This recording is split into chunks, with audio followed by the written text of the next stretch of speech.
Good morning and welcome to Daybreak Live on Dominion Television this beautiful Thursday morning. My name is Abby Dickinson.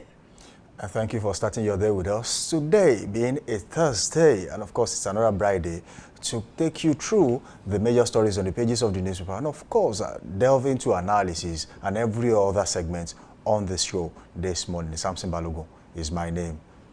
Samson, how are you doing today? Well, I'm doing really fine. Thank you. Wow. Do you like Thursdays? Yeah, of course. Thursdays are meant for throwbacks. Yeah. Okay. We tend to reminisce on things that happened in the past, especially in the world of music, entertainment. This happened a lot of times. And then we can also talk about modes of dressing we used to see in the past that we are not seeing again. We also call that throwback too.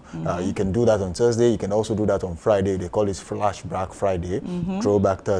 Regardless of the days you pick, it is still throwback, right? Okay. All right. So today we are delving into a very important topic. We are talking about out-of-school children with focus to Oyo State in particular. What do you think about this, Samson? You know, when you look at these out-of-school children, Nigeria has the highest number of out-of-school children in the sub-Saharan Africa.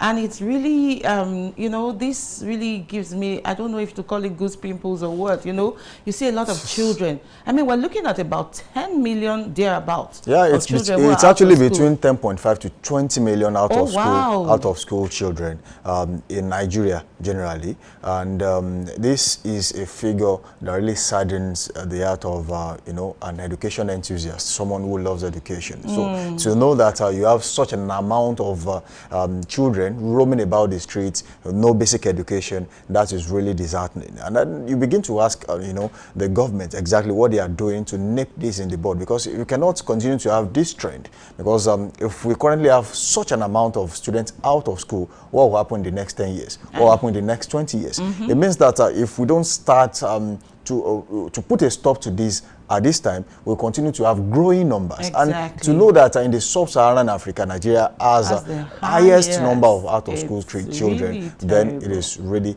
a very, very terrible thing. And then if you look at that amounts to 12.4% of the total number of out-of-school children you have in sub-Saharan Africa. That means that is absolutely the highest. Then the question is, what exactly is the government doing? Now, before we even look at what the government is doing, what of Oyo State? We're looking about, I think, 360,000 thereabout to about 400 children who are out of school in Oyo State alone. Yeah, and then the question asking about out-of-school children in Oyo State, if you look at the facilities around you, the schools, the question now is, how many students can these classes take as they go? Don't forget, some of these schools are in a very, very sorry state. If you go to some places, even in the Ibadan metropolis, you realize the fact that some schools are not really in very good shape. I think a time will come where a documentary will be made on the conditions of schools in Oyo State. I think that will actually make the government sit tight in the area of education, because once you are budgeting, one of the areas, key areas where monies should be pumped into is education. Because that is you preparing for the future. There is no way you can have the next governor of Oyo State with the current situation you're having right now without having a little bit of issues. Don't forget, recently JAMB released their results, and then you realize the percentage of students who set for JAMB and the percentage of students who actually scored less than 200. That is alarming. It shows that something is wrong with the education system, not just in Oyo State, but in Nigeria in general. And you know, when you're talking about the classrooms and all, that's infrastructural deficit. Yes, exactly. Go around Oyo State. And even the training, teachers I mean, sometimes they put in tests for these teachers. It's not just about training, Eddie. When you look at the number of teachers per school, you begin to wonder what exactly is going on. I have been in a situation where a friend of mine who happens to be a teacher said he has to juggle between two schools. He will take English here, go to another school to take English, and that is within the states. Now, the question now is, do we have enough teachers? And then if you have enough teachers, in what condition are these facilities? And then if you have the teachers too, how well do you train them? Do they go to trainings to actually refresh once a while to actually get better than who they used to be. See, the training you received in the teachers training college about 20, 15, 30 years ago might not be enough to take care of the current crop of children we are having these days. It means you have to develop yourself. This is the jet age. Training is continuous. Do teachers, now the question is, do teachers even know that with the adoption of AI, you can actually get better as a teacher? With the adoption of the computer, you can actually get better as a teacher. How do you prepare your lesson notes? Are you still using the same lesson notes you used for the last set? Are you still using the same lesson notes you used for 10 sets ago? These are questions. I think we are evolving. Samson, how many teachers have access to computers? That's another issue. That's one question. Do these schools have computer centers? I have seen schools in Oyo State that about half of the school is now a dumping site. There's one at Songo here. It's not rocket science. Somewhere very close to the veterinary. When you get there, you will begin to ask questions. Is this still a school? Is this where children are going to sit and study? Some of them, they are in sorry state, they are dilapidated, the roofs are gone, terrible state. The ceilings are in bad shape, and then some classes, there are no doors. And then during the holidays, people will come in there and just perform all sorts of things. And then you ask questions, is the state really taking care of these schools? Don't forget, you don't need to spend too much on education, but then provide basic equipment for the teachers to work. You know, when we look at it, looking at a little bit of statistics here, as at 2024, you look at about 18, you know, you said between 10 and 20. 10 and 20. Okay, so a little estimate was like, you know, from studies, 18.3 million children out of school. Now, if you look at it based on the different levels of education, let's talk about primary school education. Yeah. This is about 10.5 thereabouts students out. If you look at junior secondary school, we're talking about 8.1 thereabout million students out of school. Yeah. Now, when we talk about the senior secondary school, we're also looking at about 4 points. 4 point something. I mean, this is a huge amount. That's a huge and that's just like a rough estimate or approximation, you know. It's not the ideal, because I'm sure that is 2024 by now. Just like you said, the numbers might have increased. It might have increased. But then look, let's look at Oyo State. The government has tried in their own little way from 2019 to 2023, you know. I think about 20% of children were reintegrated into education, back to the classroom. Do you think, it might not be a significant amount, but I think we can still do better. I think when we talk about this, we can also talk about how well the government has done in recent times as regards education. But then, it's not the giant step that actually counts. It's the small steps you do consistently that actually count. So if the government has been able to, you know, bring about 20% of out-of-school children back to school, means that if they do this every year, if there's a plan to do, even if it is just 5% every year, by that time you will know that in 5 years, we have a target. But then all this put together, I feel like the state governments are also looking into this, and in a blink of an eye, things will get better. Well, just like Samson said, things will get better. We still have more to talk about, but time is not on our side. And this is to tell you that education is important. Education is not just a right. It is a ladder out of poverty. Education is the key to a better Nigeria. Thank you. It's still Daybreak Live, but right now we'll be going over for the news, and Sarah Wanne is on standby. We'll be right back. Don't go anywhere.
Good morning. This is Daybreak News on Dominion Television.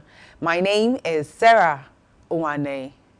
The Senate has passed 2 out of 4 major tax reform bills, marking a significant milestone in the ongoing overhaul of the nation's tax administration framework. The 2 bills, one seeking to repeal the Federal Inland Revenue Service Establishment Act and another to establish the Joint Revenue Board Establishment Bill 2025, along with the Nigerian Revenue Service Bill 2025, were passed following a clause-by-clause consideration during the Committee of the Whole and their subsequent 3rd reading on the Senate floor. President Bola Ahmed Tinubu had in October 2024 transmitted the 4 tax reform bills to the National Assembly for consideration and passage. The Labour Party has announced the indefinite suspension of 6 prominent members, including Abia State Governor Alex Otti, Senator Darlington Nwokwocha, and Ireti Kingigbe over alleged anti-party activities.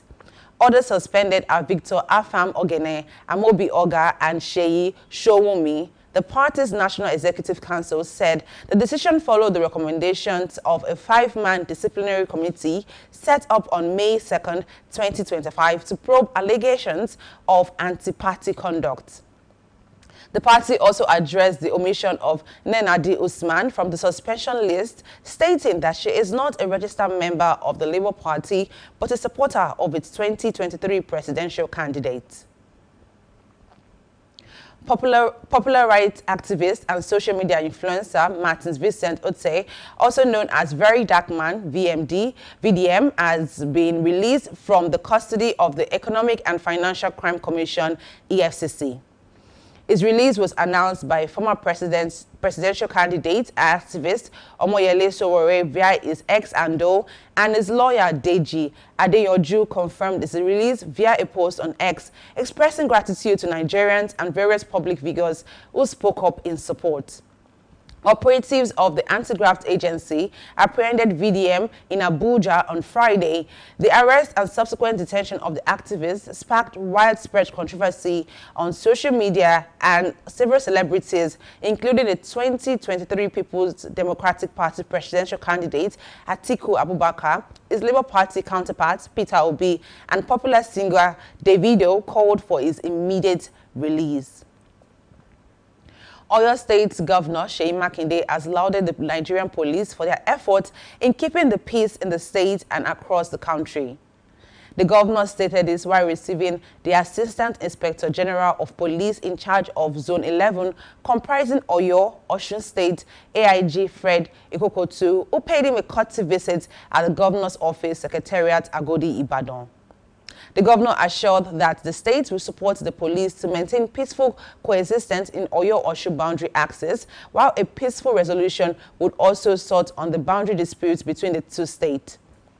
Earlier, AIG Kokotu applauded the various support the Oyo State Police Command had been enjoying under the administration of Governor Makinde, including the regular donation of security vehicles, and promised not to disappoint the government and the people of the state. The event had in attendance top government functionaries and senior police officers from the zone and Oyo State Command. The Federal Capital Territory Police Command has launched an investigation and initiated disciplinary proceeding against one of its officers, ASP Atahiru Issa, captured in a viral video. In the video, Issa was involved in altercation with a motorist in Galadima area of Abuja inside the car. The FCT Police Public Relations Officer SP Josephine Ade confirmed this in a statement, and the command had promptly identified and summoned the officer after the video surfaced on social media. The Nigerian Export Promotion Council and National Bureau of Statistics have signed a memorandum of understanding to improve the tracking and documentation of informal cross-border trade, which has cost the country up to $3.1 billion in unrecorded transactions. The agreement signed in Abuja seeks to establish a framework for capturing export data from information trade routes across the country. The initiative comes amid revelation that over $31.8 million worth of goods were informally exported in the same month of 2024 without official records. Paris Saint-Germain have secured their place in the UEFA Champions League final after a 2-1 victory over Arsenal at the Parc des Princes few hours ago, completing a 3-1 aggregate win in the semi-finals. The Champions League final is set for May 31st at the Allianz Arena in München, where PSG will face Inter Milan in a highly anticipated showdown. You can visit our website on www.dominion.org.ng to listen to us live and interact with us. You can also follow us across our social media platforms on Facebook, Instagram, TikTok, YouTube, and LinkedIn at Dominion Broadcasts and X at Dominion Cast. That's end Daybreak News. My name is Sarah Owane.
Welcome back. It's still Daybreak Live, reaching you from Dominion Television. Don't forget you can follow us on our different social media platforms on TikTok, YouTube, Instagram, and Facebook at Dominion Broadcast, and on X, formerly Twitter, at Dominion Cast. Okay, it's now time to go for the newspaper review, and myself and Samson will be reading the major headlines on our different newspapers this morning. And we'll be starting with This Day newspapers, and I'll take this story. Jonathan introducing one-party state via backdoor invitation to crisis, and it has the riders. Obi says labor of Nigerian founders in vain, flays double standard of protesters. And this one says flays double standard of protesters under Jonathan. Ohaneze Ndigbo, keeping Nigeria united requires deliberate efforts. Okay, away from there, we'll take another story this morning on This Day newspaper. Finally, Senate passes 2 tax reform bills, retains 7.5% VAT. And then the riders on those stories says, that story says FG gets 10%, state 55%, LG's 35%, defines derivation as place of consumption. OK's tax appeal tribunal establishment changes FIRS to NRS chairman to be named executive vice chairman. Tax agency to get 2% cost of collection. And then you'll find that story on page 9 of This Day newspaper this morning. Okay, still on This Day newspaper, Wigwe's helicopter crash due to negligence and pilot error. NTSB reveals. Oh wow! So it wasn't about weather. It was an this error. Is really sad. It's really sad. Really I think sad. this is going to be an eye opener for pilots and of course private jet owners. That some of the times you really have to be careful with things you do. It's really sad that we are getting to hear this after he's no more here. And but then, not up to a year already. It takes so much time before the result of this investigation comes out. But then, we saw rest in peace. Yes, may but so rest in peace. We do hope that next time, at least they will get to actually nip this kind of situation in the bud before it even happens. Away from there, this morning, I think this is going to be a very good news for Nigerians, as Nigeria removed from the list of countries indebted to IMF. It's on page 9 of this day newspaper. Interesting. But then you will get the full story when you get a copy of this day newspaper. We don't even sometimes know now. The headlines might not, can be confusing. But the truth is, I don't think at this age, with some countries paying off their debts, it's just a good thing for Nigeria to do. Clear your debt, and you know that this is what we have. The borrowing, a borrowing economy is a dying economy. That's just it. Because if you continue to borrow, you will fail to look inward and see how exactly you can generate income and then fix things within the country. Because you always know that there is somewhere you can run to get money. But if you know that yes, it now depends on what we have as Nigerians. It's now depend on what we have as a country. That's when you know that no, we don't have to borrow. We have enough. And some people don't even know that Nigeria as a country does not even meet up with the quota given to them by OPEC in terms of crude supply outside the country. So if we tap into that, I think this is not rocket science. This is what the government can do. We have so many oil wells. Why can't we be able to meet up with the quota given to Nigeria by OPEC? If we do that, we generate more money, and then we can look inwardly, invest in agriculture, invest in the manufacturing industry. These are areas the government can actually get taxes and then fix the infrastructural deficit in the country. Okay, from this day newspaper, we'll move to The Guardian, and we're still talking, just like Samson is mentioning, issue of tax, and he has read that tax reform advances as Senate debates clauses, retains VAT at 7.5%. You can find that on page 6 of The Guardian newspaper. I think this is a gradual process of the tax reform bill sent to the House by the President.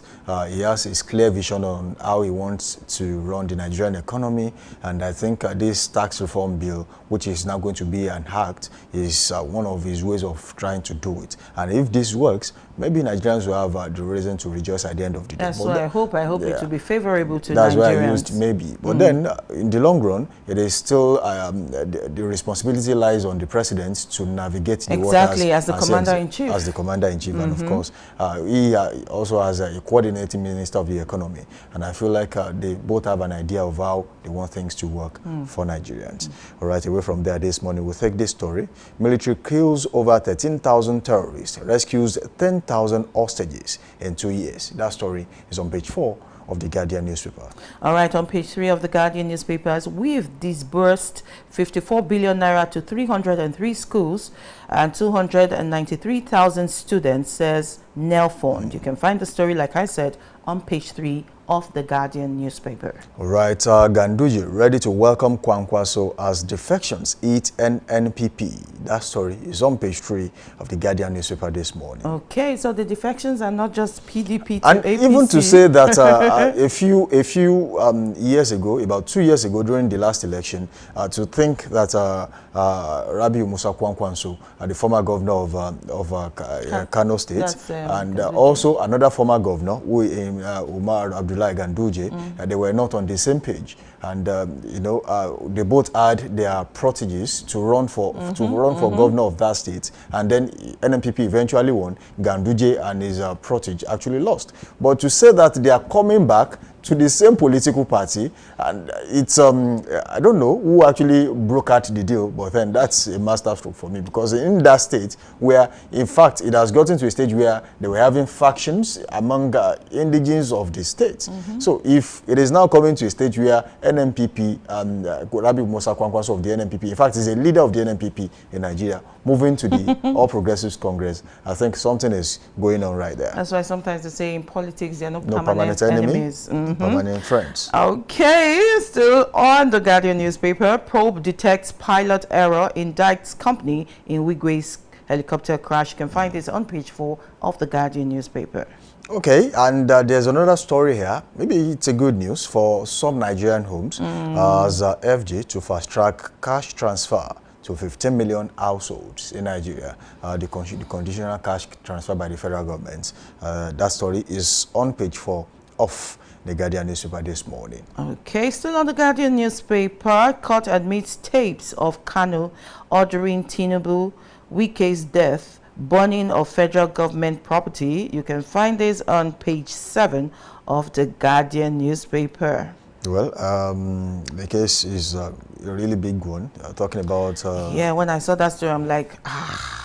And then there are evidences being admitted in court right now. So it means that it's going to go a long, long way before they get to the root of that.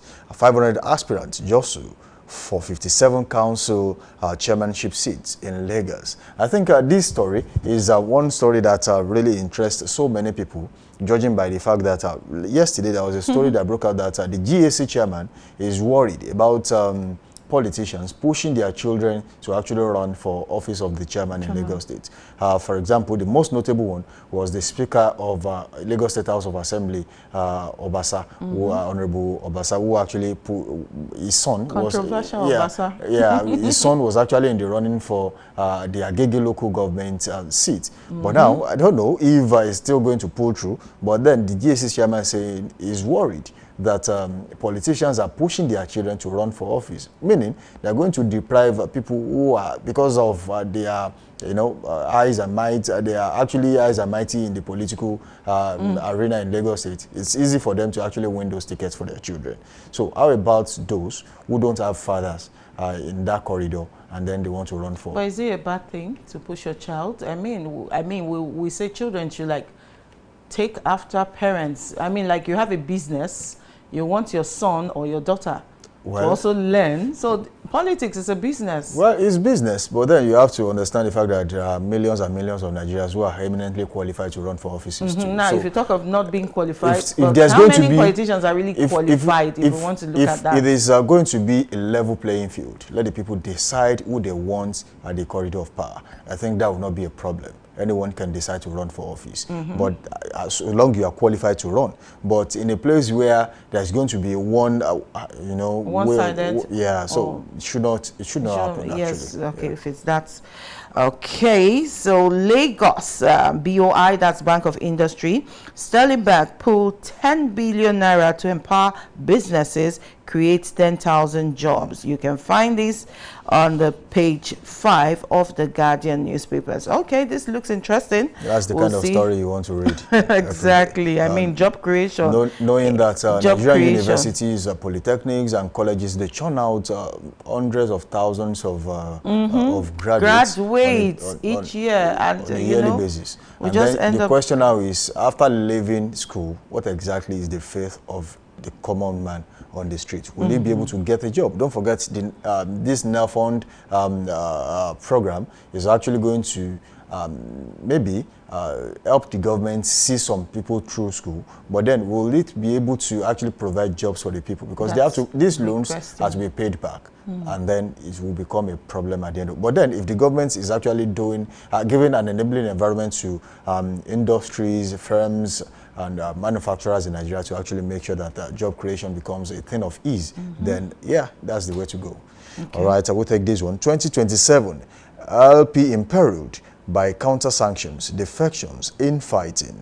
That story is on page 6 of the Guardian newspaper this morning. And I think the final story for this morning on the Guardian newspaper will be eyes on conclave for new pope.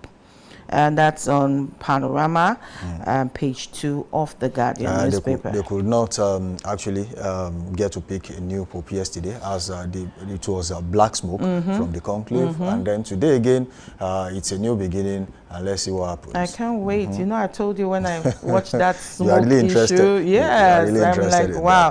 All right, I think from the Guardian, we'll move now to Vanguard. Okay, Samson, you take the first story there. On page 7, and on the top left corner of the Vanguard newspaper, a very dark man regains freedom after 5 days in EFCC detention. You'll find that story on Vanguard newspaper this morning. Also from Vanguard newspaper, the major story there says federal government faults reps, differs with Senate over security summits. We have a lot of riders there. Samson, please help out with those riders. Equip local volunteers to confront Boko Haram. Ndume tells FG military. Also, police recover large cache of ammunition in Jos, says unpredictable tactics helping terrorists. FG adopts new strategy in war against terrorism. That's coming from the NSA, and urges media to deny terrorists, bandits publicity. You'll find that story on page 5 of Vanguard newspaper this morning. I think we once spoke about this a few weeks ago, that if the military are doing a very good job, it is the job of the press, the media, even the bloggers to actually blow their trumpets. Exactly. That in that way, you put them in a very good light. But then people tend to post the bad news rather than the good ones. Good news. So it's easy to actually spread the bad news. Exactly, because bad news travels faster. It travels faster. And it saddens me sometimes when I realize the fact that even Nigerians want to read the bad news. It's they like reading that. Yes. Because I don't know what they stand to gain. Why. But then if you post something really of interest to them, interesting, it might not go as viral. Unless you use a clickbait, you put an headline that will actually make them come, and then when they get in there they realize, oh, it's not. But then how long will you be able to do that before you lose your credibility? Away from there, this morning we take another one. Defections, one party state will lead to anarchy. That's coming from former President Goodluck Jonathan. That story is on page 8 of the Vanguard newspaper. Yes, also from the Vanguard newspaper on page 13. Governor Alia alleges plot to destabilize Benue, remove him from office. All right, we take another one. Silence as a silent killer. How stigma impairs mental health. That story is on page 14 and 15. Then we take this one. Local councils, wards must transform to centers of inclusive development. That's on page 8, and that's credited to Bagudu. That story is on the Vanguard newspaper this morning. Okay. Still from the Vanguard newspaper, Labour Party moves against Abure, sets up disciplinary panel with the rider as Abure's faction suspended. Abure's faction suspends Oti, Kingibe, and others. You can find these on page 9 of the Vanguard newspaper. All right, we'll take this one. All right, we'll move away from Vanguard newspaper this morning and go straight to the Punch newspaper. And the major headline on the Punch newspaper says FGO others new strategy amid fresh attacks in Borno, Benue, and the riders says army captain, Benue APC chieftain, others killed as terrorists wreak havoc in both states. That story is on the Punch newspaper this morning. Okay, the Punch newspaper, just like we've seen from other papers so far about the Senate passing tax bills, rejects 10% VAT, still maintaining 7.5%. The labor crisis, Abure probe begins, Kingibe and others suspended. We also have Benue governor alleges removal plot as Speaker's Conference tackles National Assembly.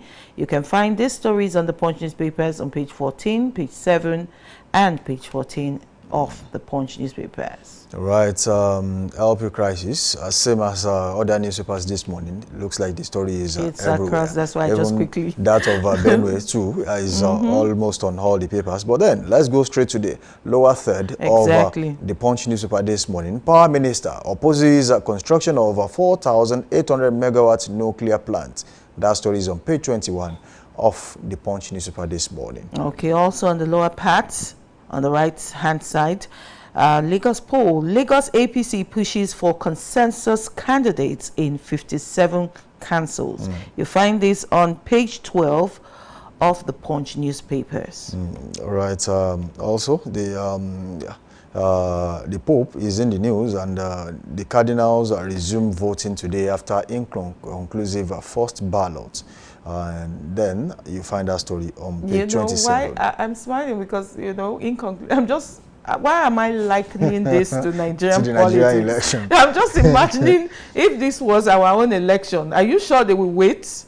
Or would have just announced one story? Well, it's a there's different orderliness here. It's you a can different see there's setup. a way But yeah, there's a rule, there's a standing rule, exactly. and it has to be followed. Unless before now it was changed one way or the other, and that has to be a consensus by exactly. By the but do we have such consensus happening here? Well, this is Nigeria. Away from there, our wonderful country. Let's go to the Nigerian Tribune this morning, and the major headline on the Nigerian Tribune says one-party state, Jonathan warns against backdoor manipulations. That story is on page 12 of the Nigerian Tribune this morning. And then FG working with foreign local allies to trace sources of terrorist drones. It's on page 2, and that's the defense minister also. The statement is credited to the defense minister.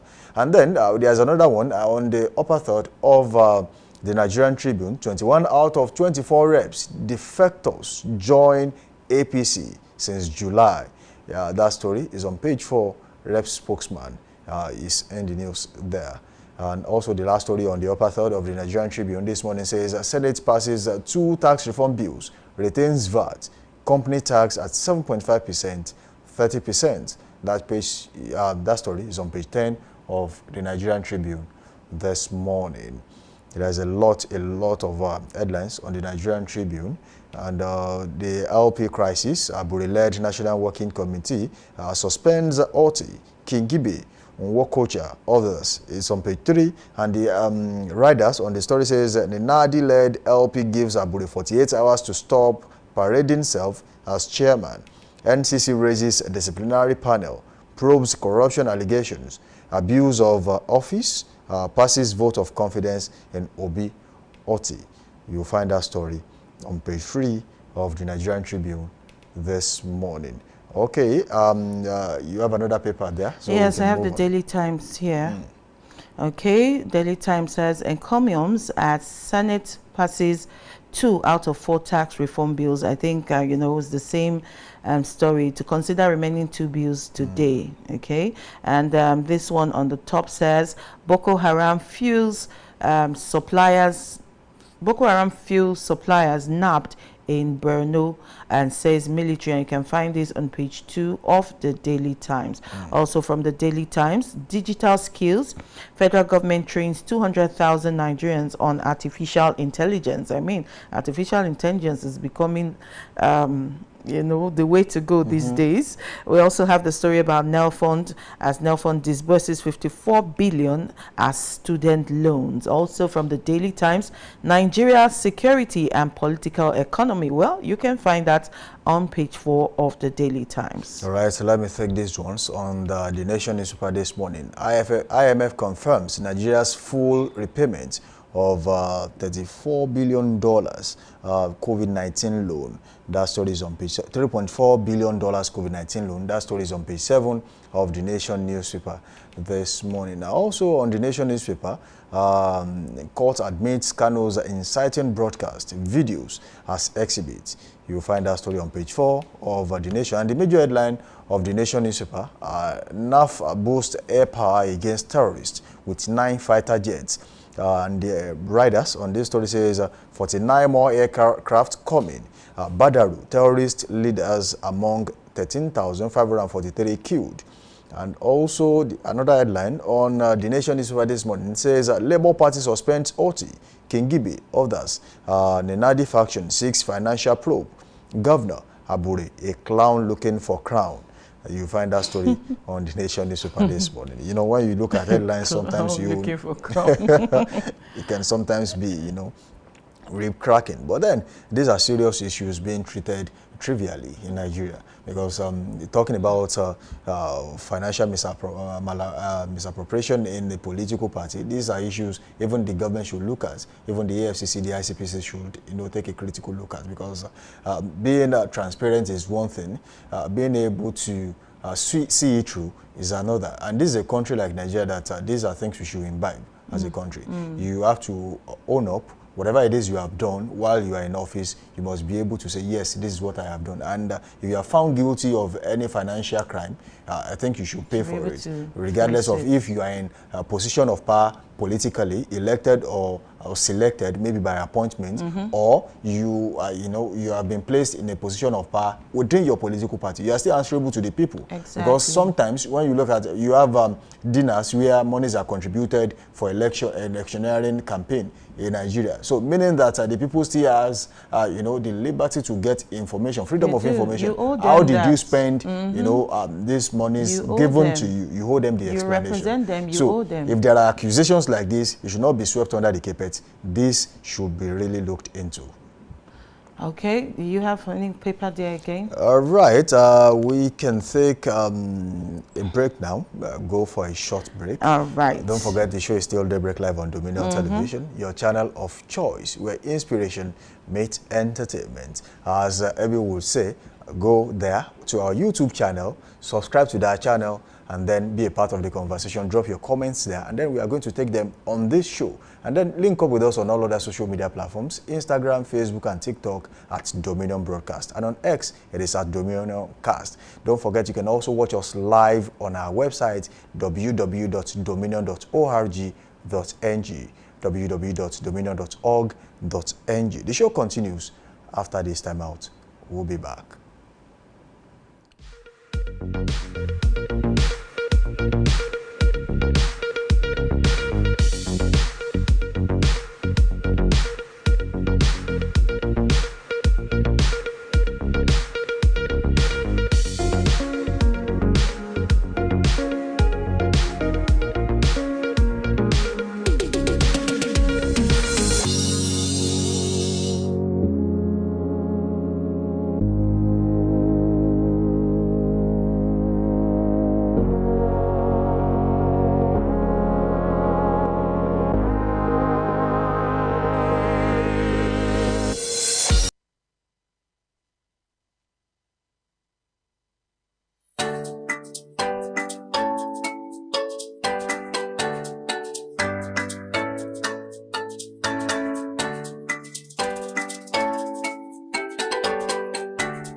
Someone told me that at the last count, there are about 53 radio stations within the broadcast landscape alone. And I said, yes, why not? We are here to make a difference. I said something yesterday, I was told when I was very young, that in Ubi, Latin, Yoifi, which means that in the committee of matters, the platinum stands top. It's top-notch. You cannot compare the platinum to gold, to silver, to brass, or to anything. So Dominion is here to dominate in practical terms.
In my mind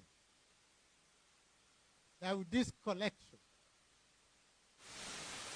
we are going to set agenda.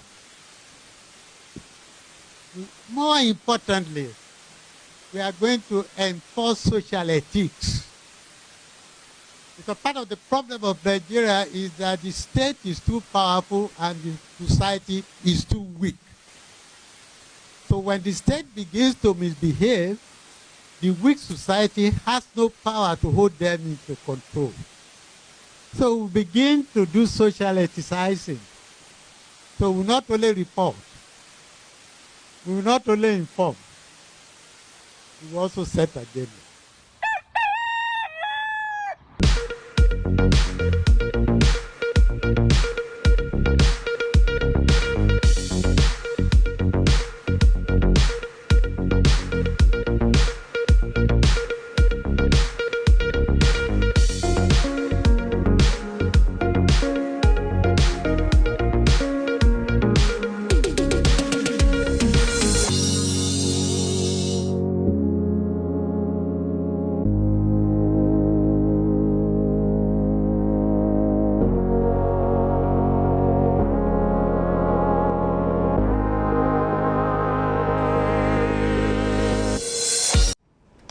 Welcome back. It's still Daybreak Live, reaching you from Dominion Television. Like Samson would say, your channel of choice. Okay, we'll be looking at some issues before an analyst comes in. We have a very important person. Well, all our analysts are important anyway, joining us very soon. But before then, I want to talk with Samson. Samson, the Labour Party, the Abure issue, the suspensions that we read about, what's your take on these? Well, I think the back and forth within the political party is as a result of the success they recorded in the last election. That was alien to them. They never expected it was going to be that big, and then it caused the infighting. They were now fighting for the soul of the political party, thinking by the next election it's going to be bigger than that, and then someone has to be at the aims of affairs. Don't forget, as we speak, we have 3 people jostling for the soul of that political party. We have the Nenadi faction, we have the Abure faction, and of course we have Abapa faction. These are 3 giants fighting for the soul of Labour Party. Don't forget, before the last election, none of them came to fight for the soul of the party. But now, when they know that that might be the next big thing, that might be the next big political party in Nigeria, just like the APC was formed, the Labour Party also pulled some stunts in the last election. In fact, gathering such millions of votes during the election is no small feat. As that happened, it became a problem for them. You know, it can just be likened to a child that has never, has never taken an egg. and then all of a sudden you fried 4 or 5 you know, eggs for such a child. Okay. You know, the excitement will be there, the anxiety will be there, there will be a lot of things attached to it, and then it will become a problem if such child cannot, you know, does not have access to such, you know, amount of eggs at a go. That's again, like luxury. and that's luxury. So that what they experienced in the last election, for me, I'll consider it what they never thought was going to happen. Okay. Now, someone has to be at the ends of affairs when the next election comes. That's going to be the next big thing, right? And then the infighting is as a result of who gets what, when, and where. You know, being influential to an extent where you can say, oh, I have decided so person is going to get the ticket to run for the House of Assembly, so person gets the ticket to, you know, this is serious money. And then what it will cost to get form to run for office in the next election is going to be more than what you paid in the last election, meaning more money for the political party and more money for the political jobbers. That's the idea. So the only solution now is to make sure that that political party is properly looked into. It does not belong to just the politicians. It's the Labour Party. Labour belongs to Nigerian workers, right? So if Nigerian workers are too silent at this time, that party will be taken from them, and then when it is hijacked, they might never be able to put that party back in order again. Wow. So these suspensions, are they justified? They are not. They are not. They are not, because they should never get to this place where the suspension is coming. And then the question now is, what meeting was done that puts Nenadi as the chairman of the party? Was there any meeting, or was there any consensus meeting that put Aburi as the chairman of the party? Was there any consensus meeting that put Apapa as the chairman of the party? And then if any one of them at any point in time became the chairman, what removed such person as the chairman? And that's where you're having serious court cases from one court to the other, one seeking court injunctions against the other. These are things that really should not happen if they had put the house in order in the first place. Oh, Apapa is going to spend 3 years as chairman of Labour Party. You should know he's spending 3 years. Nothing should take him away from that party. Don't forget, there is this permutation we do, because we believe in evenly distributing political positions throughout the 6 geopolitical zones, meaning zoning happens in all political parties. If your presidential candidate is coming from one particular part of the country, the chairman of the party comes from another part, the secretary comes from where, and then, you know, that is the idea. It has always happened, you know, within the political parties in Nigeria. Now, the problem will persist until it surfaces that either Peter Obi or whoever is going to be the flag bearer for the presidential election because under in the all Labour of this, Party. I'm wondering where Peter Obi is. It doesn't even look like he's part of the Labour Party anymore. He's involved in one way or the other, because you cannot tell me that he's not supporting any of these three that are fighting for the soul of that political party. And you know, there were rumors at some point that maybe he was also going to defect. But do you even see Peter Obi defecting? What am I even saying? It's a possibility. If he left, he said he was never going to leave APGA as a political party. He left APGA for the PDP. And then he said he was never going to leave the PDP. He left the PDP for Labour Party. So it means that he will still leave for another political party. Might not be now, might be in the future, and the future might be tomorrow morning. So it means that Peter Obi can also leave. If Atiku could leave from one political party to the other, left the SDP, joined the ACN, joined the now also about to leave for SDP, according to rumors, and then which he has not denied anyway. So these are things that are likely. The political arena in Nigeria allows for anyone to move from one political party to the other, even without thinking about if his ideologies matches that of the political party is going into. So these are things. Thank you, Samson. Thank you so much. I appreciate. Okay, we'll be going over to our wonderful analyst for today, and we're having no other than Dr. Femi Adefila, who is a media magnate and also a media consultant, talking with us today, looking at different news, making the headlines on our various newspapers. Good morning. Good morning, sir. Welcome to Daybreak Live on Dominion Television. Dr. Femi Adefila, we welcome you here today. Good morning. It's a pleasure. How are you today? Okay, I'm very fine, thank you. I'm Abby Dickinson, and Samson is also here today. Good morning, sir. Good morning, Dixon. How are you doing today? Yeah, it's good to have you in the studio with us this morning. Yes, sir. So we'll be looking at a lot different topics, but I want to start with the out-of-school children, sir. What's your take on the out-of-school children with focus to Oyo State in particular?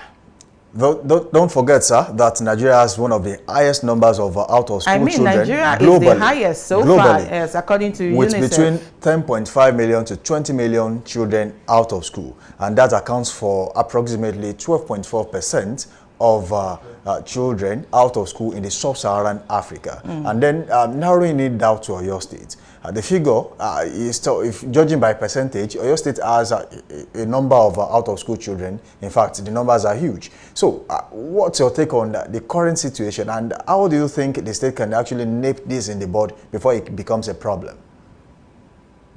Well, thank you so very much. I think the out-of-school problem is becoming a huge challenge and an embarrassment to the Nigerian nation.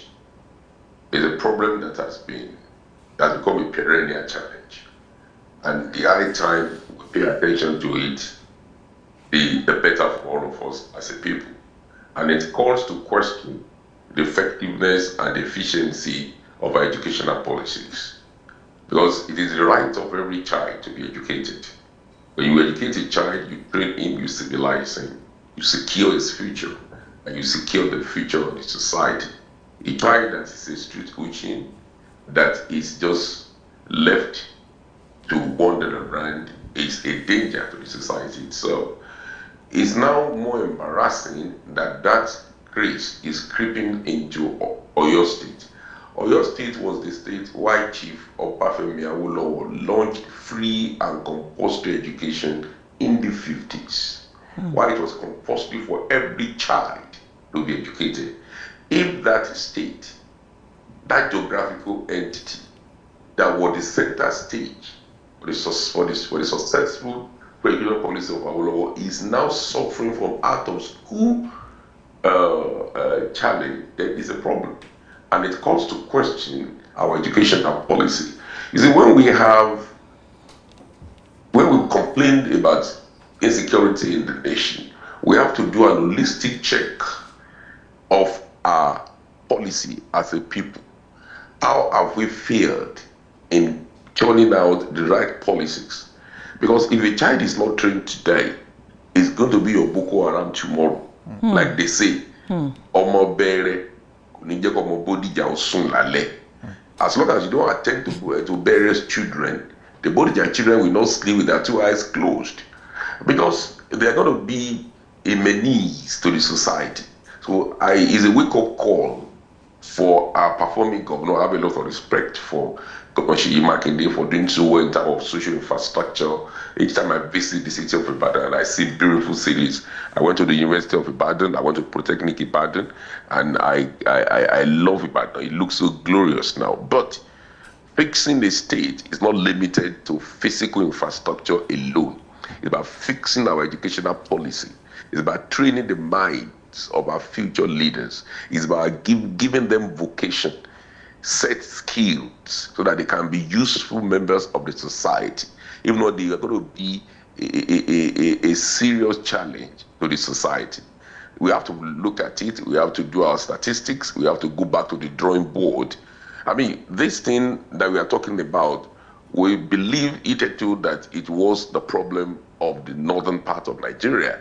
But it was creeping now into the southern parts of Nigeria, where education was a priority, where education was a prized gift that we give our children, where we were labeled as people with PhD. If it's not happening in Oyo State in particular, I think it's a huge embarrassment, and we have to go back to the drawing board quickly so that we fix this problem. Because no matter how much we spend to fix our social infrastructure, to build this, to build that, the children we refuse to build today, they will destroy the edifice that we are building today. So my call is to the governor, and not just the governor Seyi Makinde, governors of southwestern state, governors of Nigerian state to please attend to it as a matter of urgency. It is important we attend to it now as a matter of urgency. We need to do something about it. Thank you. Doctor, there is this particular observation talking about education in Oyo State. The Constitution, Nigerian Constitution as amended, actually provides for free education for a Nigerian child as at when practicable. So the government has always hidden under the fact that as of this time, we cannot provide free education for every child. So now, I want to use this point to buttress what I am trying to say so that you will understand better. Talking about education, the Oyo State government has implemented several initiatives to address this issue, notably the cancellation of the 3,000 naira annual school levy in 2019 has facilitated the return of over 80,000 children to classrooms. Additionally, the state has reported reintegrating 43% of its out-of-school children population back into the education system, with ongoing efforts to further reduce this number. Now, the Oyo State government seems to be doing a lot in terms of reintegrating out-of-school children back to school, which is a very good one. But then the last administration of the late Senator Abiola Ajimobi actually implemented a policy asking every child to pay 3,000 naira per session, which is, I think, 1,000 naira per term, just to make sure that their needs in school are catered for. But it came to a point where the Oyo State government, the current administration, removed that particular policy and then said, look, the school is totally free, which is fine.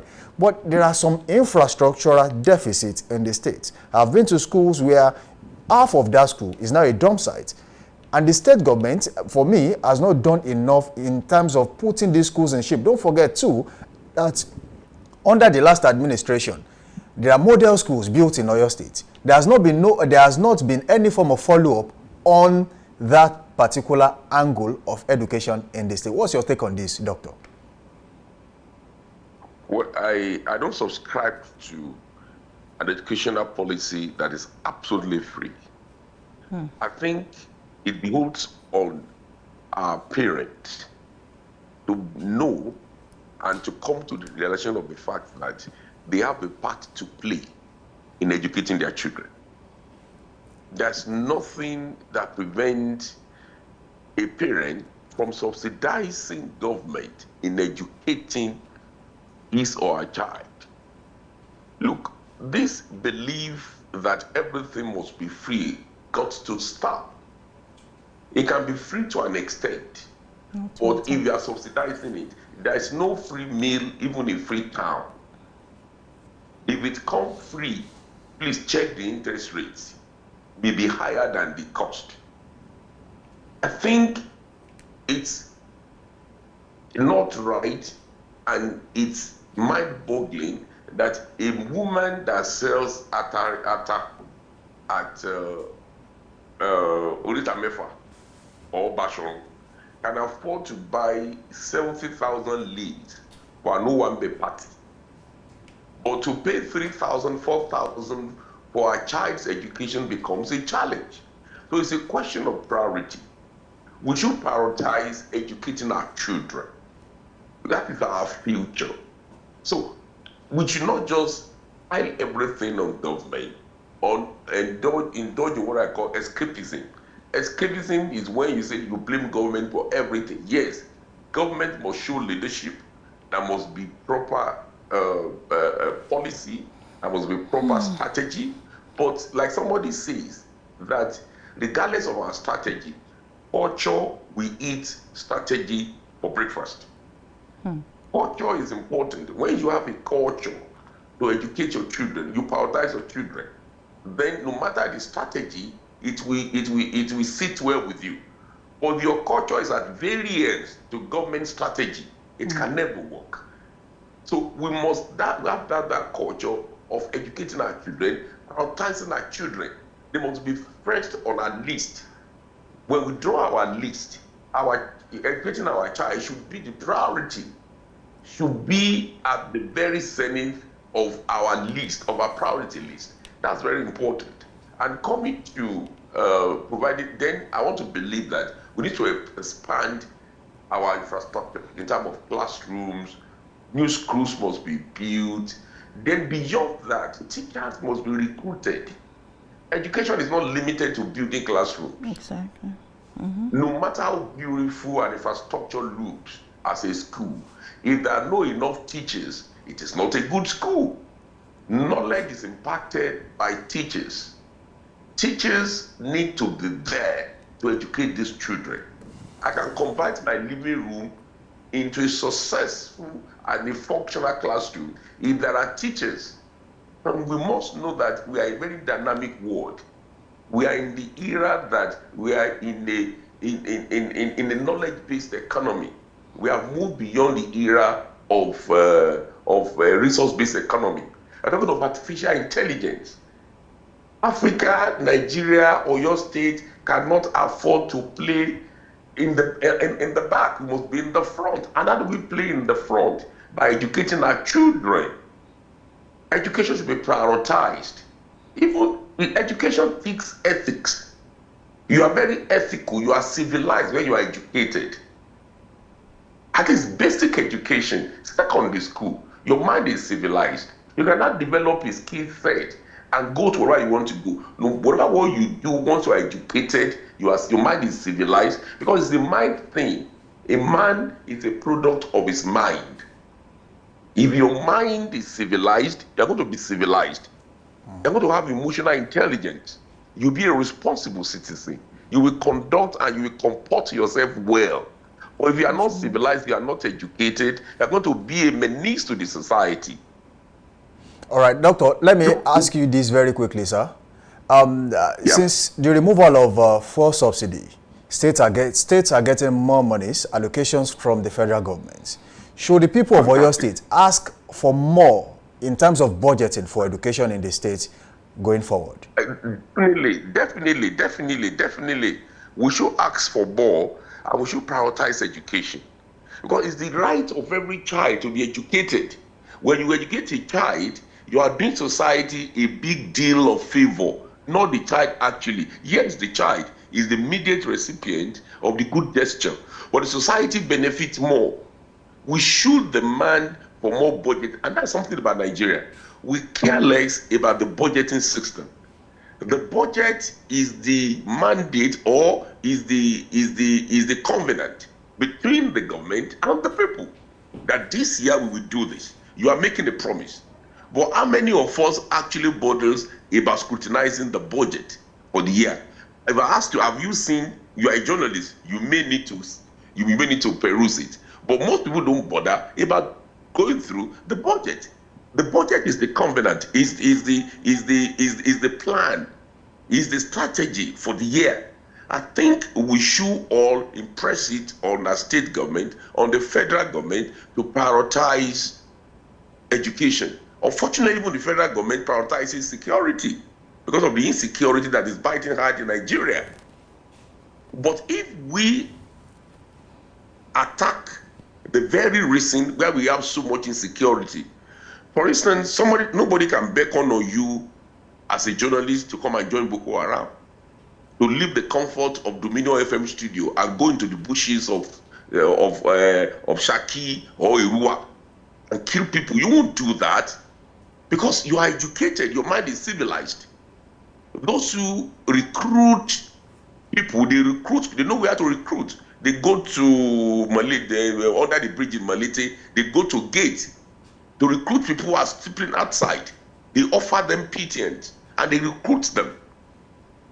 And increase numbers of soldiers in their army of destruction. So if we educate people, you will take them off the street. An educated mind is a mind that is ready to contribute meaningfully to the development of the society. So we should prioritize education. We should impress it on our governors, on our senators, on the president. That's why most often than not, I tell people I bother less about what is happening between Nakacha and Akpabio. I will not die in their war. I care less about that. Where the going was good, they didn't call anybody.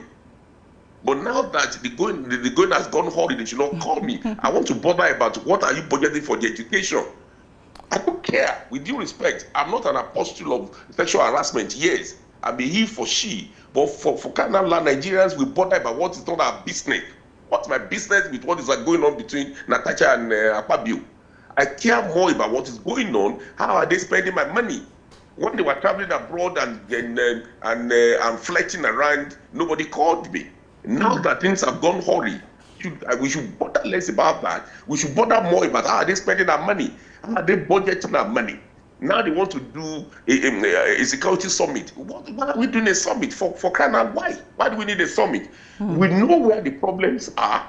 We know where the bandits are. We know where the terrorists are. We know that we need equipment to get them out. Why are we sitting down again in a talk show? It's not necessary for Nigerians. We should focus on where our problems are instead of just window dressing and joining them to fight in their wars. Yeah, thank you. All right, thank you so much, Doctor. Just before we leave this particular topic, you know, you spoke about insecurity, which I think is one of the major reasons for out-of-school children. We have the likes of poverty, some for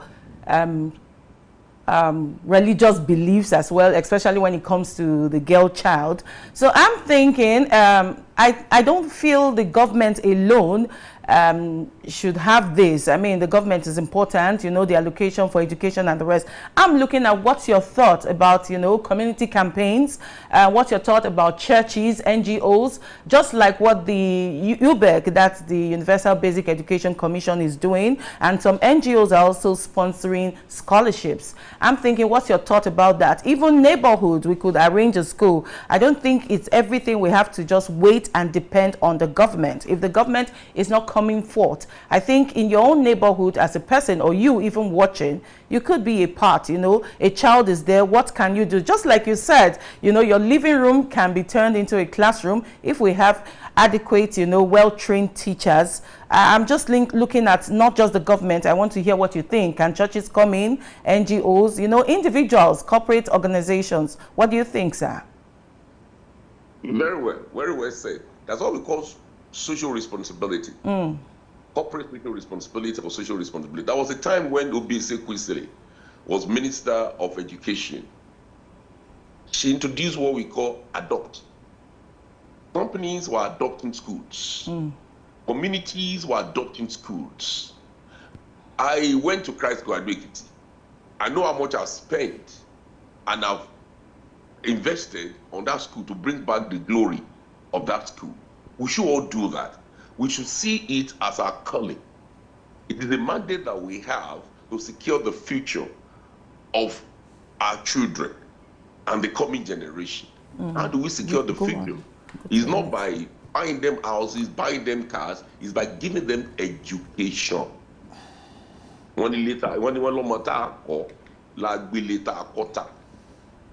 Parents should not leave it at the purview of government alone. Exactly. I'm sick and tired of making excuses. We should all make it a priority. That's a part to play.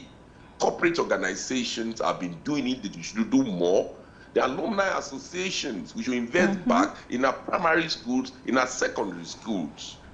Then, apart from that, civil society organizations must continue to make advocacy and continue to impress it on government in the advocacy programs on the need to attend to our educational problems. That the problems are biting and we are undermining ourselves, we are destroying our future as long as we continue to play politics about our educational system, about the education of our children. And it's very sad that this is not happening in Oyo State.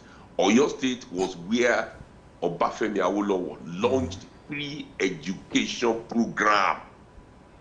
So why are we destroying the legacies of our founding fathers? Why is everything turning around for us as a people and as a nation? What is wrong with being black?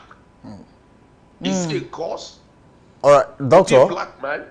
No, Doctor, it's not a cost, sir. Very quickly, before we leave this segment on the show this morning, I want us to make a stop at something very important, talking about the Nigerian economy and the effect of loans on the Nigerian economy. On the paper today, the IMF has actually removed Nigeria's name from its debtors list, which means that $3.4 billion COVID-19 loan has been fully repaid by Nigeria. What effect is this going to have on the Nigerian economy? Is Nigerian economy going anywhere with borrowing, sir? Yeah, I think it's good for the optics. It's a good news. Optics, and that tells us that people have been very critical of President Bola Ahmed Tinubu's economic policies to have a rethink. That shows he's doing something and doing something right. Because it's good for the optics. If we have been removed from the list of debtors by IMF, it's good for the optics. That makes us a good nation in the committee of other nations that we can stand shoulder high. You see, no nation is 100% debt free. It is what you spend the borrowings on that matters. If we spend money that we borrowed on frivolous stuff, to do and beg, to buy vehicles for our senators, to buy private jets for our president, then we are idiots. We are not a serious people. But if we borrow money and it goes to agriculture, it goes to education, it goes to social infrastructure, we build our airport, our decaying social infrastructure, the road between Osogbo and Ibadan, it's in a pitiable condition. Every nation in the world borrows. But what is important is what do you do with the money that you borrow? Then you must have a good payment strategy. Well, once you nobody, you see, it's only in Africa that we live what we call a debit lifestyle. Everybody in the Western world, they live a credit lifestyle. When you go to America today, credit card is what you live on. But you must pay back. There must be a payment plan that makes you credit worthy. So that tells us that Nigeria is now credit worthy, and that qualifies us to take more loans. If you are not credit worthy, creditors will not give you money. But if you are credit worthy, I built a television station. I took loan from Bank of Industry. It was a 5-year loan. I got a 1-year moratorium. I paid within 2 years. They've been writing me letter to take more loans because in their records, I'm very credit worthy. So nobody build infrastructure, build nations, build companies from the pocket. You build it with loans, but your projections must be right. When it's time to pay, you must pay back. That's how it is. All so right. It's an ecosystem, and we must make sure that you sustain the ecosystem by fulfilling your side of the bargaining by paying your. So it's a cheering news. I think it's something that we should celebrate, and we should acknowledge that indeed it appears Bola Ahmed Tinubu is doing something right. In 2 minutes, Doctor, let's talk about politics this morning. 2027 is around the corner, and there has been defections from one political party to the other. But then, the former president of Nigeria, former President Goodluck Ebele Jonathan, is saying Nigeria is gradually moving towards one-party system, which can be disastrous for the country. Do you see Nigeria as a country moving towards a party system style of governance? Well, I think we are in a transfer season, as we say in the world of football. Everybody, and that speaks volume about the quality of people playing politics in Nigeria. Are they people of principle? Are they people with ideologies? Are they people with philosophies? And my answer will be no. You see, an average Nigerian politician wants power and attainment of power at all cost. And they see political parties as special purpose vehicles that are designed to take them from point A to point B. They have no emotional attachment to the vehicle. Once it takes them to where they are going successfully, they can ditch the car at any time. And that's how Nigerians behave. it is not what is obtained abroad. Democracy is about multi-party system. Multi-party system deepens democracy. Multi-party system is all about democracy. People have choices. In other climes, we even have independent candidates during elections. But Nigeria, but one thing is this, and I tell people, it will be wrong to blame the president for bringing people to his party. No. Yoruba will say something. Wani agbonito sopa, idunu olodeni. That means if you and I are competing for something, and there are crises in your household, it is to my benefit. It is not the duty of the president to settle scores within Labour Party and within PDP. It is the duty of Obi to put things right in his home. It is the duty of Atiku to put things right in his home of PDP. So if they failed in their leadership, they should not shift blame. I pray we don't go the route of one-party democracy, because that is an antidote. That is the way and the pathway to dictatorship. And it's going to be very unfortunate for the Nigerian nation to go down the route of dictatorship. One-party state is condemnable. It is not what anybody wishes for. But Nigerian politicians must change their ways. There are times that you have to bear the pains of losses, and you enjoy the goodness and the grace of wins. When life makes you lemonade, please enjoy it. Lemon may come next time. If it's lemon, it's your lemon. If it's lemonade, please enjoy it. But Nigerian people don't like the taste of lemon. They prefer lemonade all the time. And life is about ups and downs, joy and sorrow. Because what they want is just to be in power equation. Nigerian politicians can't afford to be out of power equation for 4 months because they don't have second address. All they have is politics. And politics is the most lucrative business in Nigeria today. It's the only business you don't worry about NEPA, you don't worry about IBDC, you don't worry about diesel, you worry about nothing. You are fed every day, they buy clothes for you, you travel first class, you are pampered at the expense of the suffering Nigerians. You live on a common patrimony without doing nothing. You just remember us when election cycle comes. You just return and buy some bicycle and do some stuff. So one party state. Hello, doctor. So sorry. I'm so sorry to cut you because time is fast spent. But I just want something. I want to hear something from you saying about a minute. I'm talking about the Labour Party, the defections in Labour Party. Sorry, the suspensions with Abure suspending OT. You know, his faction suspending OT and Kingibe. What's your take? You think this suspension is justified? In 2 minutes, sir. I think so much comedy coming out of Labour Party. I don't even know what to say again. And today is Apure, tomorrow is Nanadi Usman. Don't even know what to say there. There's another guy, that's another Baba that was always claiming that as the vice chairman, it is his right to step into the shoes of the chairman. But I don't know. It speaks volume about internal democracy in our political parties, and how the fighting spirit and that they have, and commitment to their ideals, the philosophies of their party. It's a shame that Labour Party couldn't manage its success. You see, achieving success is not as difficult as managing success. So many people can achieve success, but to manage success is a task. Managing success is a long haul. Achieving success can be a sprint. Exactly.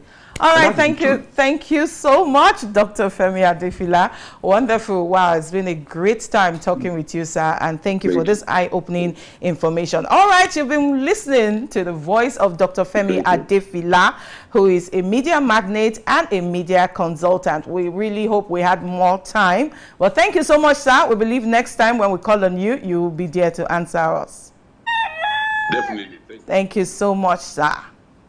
All right, it's still Daybreak on Dominion Television. And thank you for staying tuned. Don't forget to follow us on our social media handles on Facebook, Instagram, YouTube, and on TikTok at Dominion Broadcast. And on X, formerly Twitter, it's at Dominion Cast. We'll be going over now, taking a short break. And when we come back, it will be time for our traffic reports. Please stay tuned.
All right, welcome back from that short break. The show is still Daybreak Live on Dominion Television, your channel of choice, where inspiration meets entertainment. Don't forget, we promised you that there is a lot to unpack on this show this morning. And of course, continuing from that, we have to make a very quick stop and talk about technology this morning. And we have with us in the studio to talk about that, talk by James Moses, a co-founder of ATC Africa this morning. Tokwe, good to have you in the studio. Good morning. How are you doing today? I'm fine. Thank you. Okay, the Future of our Technology Africa conference is coming up. Yeah. And then people are asking questions, exactly what is it about, and when is it going to happen, and where? These are questions people are asking. So, the Future of our Technology Africa, what exactly does it mean? And what do you do at ATC Africa? So yeah, at ATC Africa, we're an African global community, and I will build a better future for Africa as in tech. It means that as a community, we bridge a gap between the ecosystem and the talent. We create opportunity for the talent as much as we believe that the talent is the future of technology, and of course for the ecosystem as well. For the ecosystem as well. Now, this conference coming up, has it been a project that you have been doing before, or this is the first of its kind? So yeah. Of course, when it comes to ATC Africa, we have a presence in over 5 countries, and of course in 25 chapters and 125 campuses in Nigeria. But we've started building in Ibadan here, because we believe in Ibadan. And of course, we want to see talent building and of course, talent developing themselves in the Ibadan ecosystem. So of course, from there, we've been able to implement this across Africa. And this event is not the first event. We've done the currently we are now in the third event here, which is the TechX Africa. So which is all currently this is for both professionals and of course experts in the ecosystem. So whether you're newbies, whether you're professional, this is another part for you to play. You mentioned 5 countries in Africa. Which countries are that? Because this is Nigeria, and then some other people who are actually outside the country watching us now would want to know what other countries. How can we be a part of this success story of ATC Africa? So, we're in Zimbabwe, South African, Italy, and of course Nairobi. These are the countries we are currently.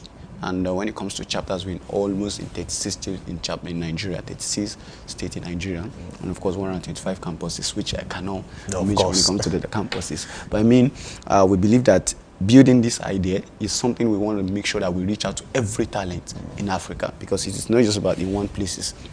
To build a talent in one place, it is very, very harder. So that is why we have the country managers, we have the campus lead, we have the state leads that are managing every state and of course every country. Just of course to our aims is one, and of course to build talent across African ecosystem. When is this conference coming up? So this event is coming up on the 10th of May 2025, which is the CAF Auditorium, University of Ibadan.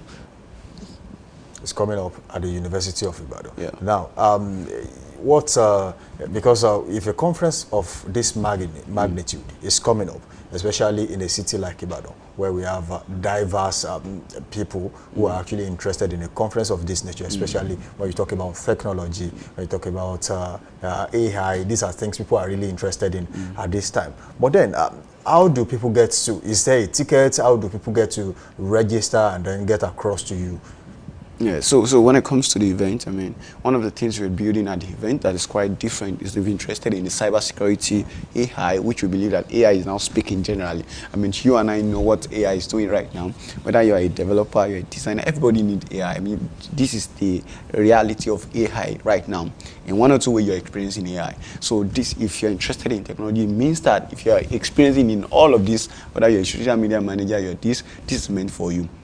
And of course, when it comes to Ibadan, we all know that we're still grooming up talents and we still need more innovations and opportunities. So we believe that this event can create a platform for that. This event can create an opportunity for that. And of course, this event can create that value for that. So it means that it is meant for everybody. So to register, all you need to do is to visit tsa.atcafrica.com/register or visit atcafrica.com/events. So that's just what you need. Let's take that again before we go on this show. Okay. atcafrica.com or tsa.atcafrica.com. That's just all you need to register. All right, Dr. James Moses, good to have you in the studio with us. It's nice to meet you as well. Thank you very much. Thank you for being a part of the show. The show is still Daybreak Live on Dominion Television, and you have just heard from Dr. James Moses, who is the co-founder ATC Africa, talking about the Future of Technology Africa Conference coming up at the University of Ibadan. We go on a short break, and when we return, Daybreak Live continues on Dominion Television.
All right, welcome back. It's still Daybreak Live, reaching you from Dominion Television here in Ibadan. the wonderful capital of Oyo State. Remember, Oyo State is a pace-setter state. Okay, we'll move from here now to traffic reports, where our wonderful reporters are out there to give us the state of traffic in the Oyo State, Ibadan metropolis. We'll be right back.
All right, well, we met with traffic when we got to this place.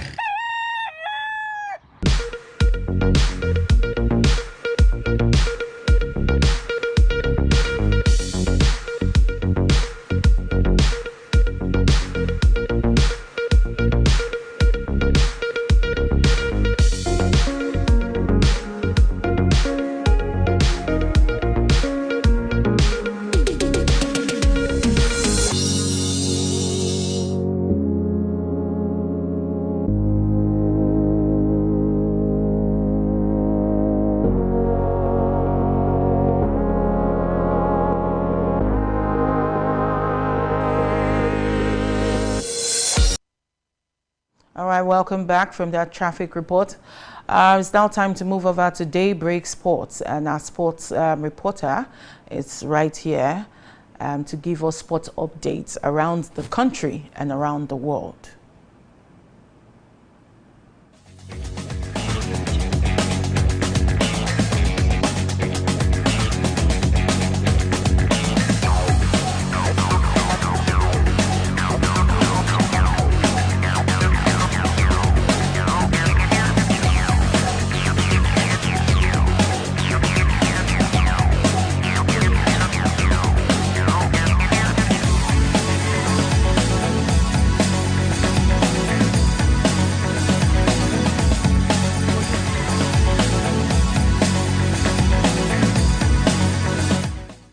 Hello, many thanks for joining us on Daybreak Sports this lovely Thursday morning. I'm Buluwaji Ogumola. Let's kickstart this morning from the Nigerian Premier Football League, where match day 36 games were played across the federation yesterday. Even as we count down to the end of the MPFL season, let's check out the results of matches played yesterday. Lobby Stars got the better of Nasarawa United yesterday. Of course, Lobby Stars actually lost at home to Nasarawa United yesterday. 2-1 that game ended. El Kanemi Warriors were victorious at home against champions Remo Stars. Heartland Football Club also defeated Plateau United 2-0. Katsina United defeated their neighbors Kano Pillars by a single goal. Rivers United were also victorious at home, and the game between Niger Tornadoes and Abia Warriors ended in a draw. Eyimba were victorious yesterday 2-0. Their game ended. While Eyimba or Shooting Stars right here, City of Ibadan, Lekon Salami Stadium, behind closed doors, Shooting Stars returned to winning ways. Of course, winning by a single goal. Bendel Insurance also won against Akwa United yesterday by a single goal, while Ikorodu City defeated Bayelsa United 3-2. Let's take a look at its implication on the table this morning. Remo Stars, of course, they are the champions of the MPFL. 68 points they've gathered so far, 21 wins, 5 draws, 10 defeats, of course, plus 45 goal difference. Rivers United look good for the second position. Looks like they will end the season in that position, I must say. 61 points they've gathered so far. Abia Warriors 57 points. Rivers United 61 points rather. Ikorodu City 4th at the moment. Eyimba 5th. And of course, Shooting Stars, they find their way back to 7th position with 51 points. Now moving to the relegation zone, Lobby Stars confirmed relegated.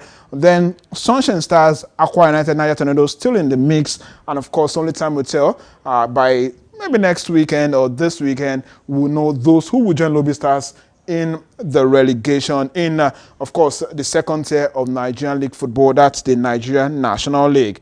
We're also talking about the MPFL this lovely morning. Let's come to Ibadan, where Shooting Stars technical advisor Agbegan Gubonte has described his side's 1-0 victory over Sunshine Stars yesterday as a much-needed relief for his team. Yesterday, Okoema Utim scored the only goal for Shooting Stars as they won against Sunshine Stars. Well, the victory brought an end to Shooting Stars' 5-game winless streak in the MPFL. Of course, that victory was enough to take Shooting Stars to the 7th position on the table. Well, from that point, let's talk about female football this lovely morning and take a look at the quarterfinal games in the President Federation Cup for the ladies. Games were played yesterday, like I mentioned in the morning. Sunshine Queens lost to Nasarawa Amazons 4-0. That game ended in Oka. And of course, Edo Queens knocked out Unification Ladies 1-0. That game ended. Rivers United and Remo Stars Ladies played out a 1-1 draw. Of the Rivers Angels went through 3-1 on penalties. Ibom Angels and Atlant Queens also set for a 1-1 draw, with Ibom Angels going through 4-3 on penalties. While away from the President Federation's Cup, let's head straight to Egypt this lovely morning and talk about our darling Flying Eagles. Yesterday, they booked a place into the quarterfinals of the ongoing Under-20 Africa Cup of Nations, courtesy of their 2-2 draw against Kenya. Aliyu Zubairu's side finished second in Group B. Well, that wasn't the only game we saw yesterday. Let's take a look at results of other games played in our group yesterday. Yes, Nigeria and Kenya played 2-2. Yesterday, Morocco defeated Tunisia 3-1. Let's take a look at its implication on the table this morning. Morocco topped the pack. 7 points is what they've gathered. For Nigeria, second, 5 points is what we've gathered after 2 draws and 1 win. Tunisia, third with 3 points after 1 win, 0 draw and 2 defeats. Kenya still bottom of the table. Let's move still in Egypt, actually, coincidentally. Let me inform you that Egyptian giants Zamalek Football Club on Wednesday announced that the sacking of former Super Eagles coach, that's Jose Peseiro. Zamalek took the decision following their recent run of poor results, especially in their last game against National Bank. They played out a 2-2 draw. The Portuguese joined the club on a 2-year contract in February. Well, from there, let's take a look at basketball this lovely morning and go straight. Well, before basketball, let's talk tennis, actually. Talking about the Milan Italian Open currently going on. Yesterday, we had a number of games played yesterday, and you have the results right there on your screen. Yesterday was day 2 in Rome, talking about the Italian Open. Fantastic results. We saw Naomi Osaka going through, Bulucaccio also going through, Thompson going through, Andreescu also going through to the next round yesterday. Let's take a look at today's order of play, a number of matches to look forward to right there. I'll be looking forward to seeing Nadi Koboli's match. Well, because of our time, let's get straight to the UEFA Champions League this morning and talk about the heroics of Paris Saint-Germain yesterday, as they are now through to the Champions League final after they defeated Arsenal 2-1 on Wednesday night. The League One champions came into the second leg of the semi-final tie with a 1-0 lead from the Emirates Stadium last week. So 2-1 that game ended, and of course PSG threw 3-1 on aggregate. Well, that's all time permit me this lovely morning. Thanks for watching. Back to Samson and Abby.